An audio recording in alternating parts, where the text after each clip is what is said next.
Vukovic didn't mention one possible defense. It's actually after this first move, knight to h5.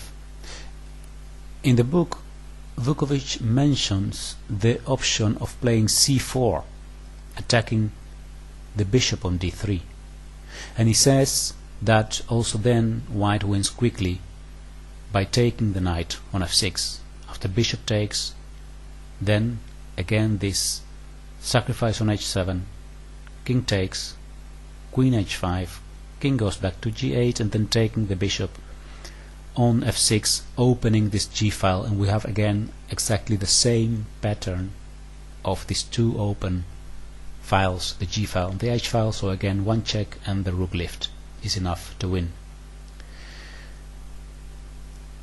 Now a second possible defense that is not mentioned in the book, and is actually a very strong one, is making use of this fact that white doesn't control the center completely. This gives a possibility for black to play the move d4, so opening the center and opening this diagonal towards g2. So now the white queen is bound to defend and to keep defending this g2 pawn, because otherwise queen takes g2 is checkmate. Now I put this position in Fritz, the chess engine, to analyze it, and it finds actually two possible continuations that are both better for white, but not that crushing as the defenses against c4. What the computer finds is the move knight takes f6 and knight takes g7. If knight takes g7, well, taking this knight is not such a good idea because of queen to g4 check, because this knight now on f6 is pinned, so the knight must go to h8, and then queen to h3 can follow, threatening mate on h7.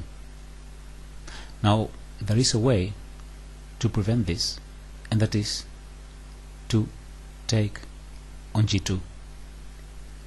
After queen takes, bishop takes, king takes, we see that the material is equal again, so black has sacrificed this bishop here by this taking on g2 to diminish the attacking power of white. Now in this position still white is better. White has a pair of bishops in a position with many open diagonals, so this is better for white, but it's still, it has to be won. So black can try to defend this position and try to fight, and this is actually a defense, this d4 move, that when we see it we find it so logical. Of course d4 here, it's so according to the principles of when someone attacks on one wing, try to counter-attack in the center, and by opening this central diagonal we also have a direct counter-attack to g2. So in this example, this is the initial position. Well, on one hand it's interesting to see this idea of the in-between move, that after knight takes h5, knight takes h5, the sacrifice on h7, and then later the second sacrifice on g7 in order to open the two files, the h file and the g file, and then have this mating pattern of the queen and the rook together against the king. And the other interesting and instructive thing here is the fact that black didn't make use of Nimzowicz's principle of opening the center in case that you are attacked on one of the wings. So okay, I hope you find this interesting, and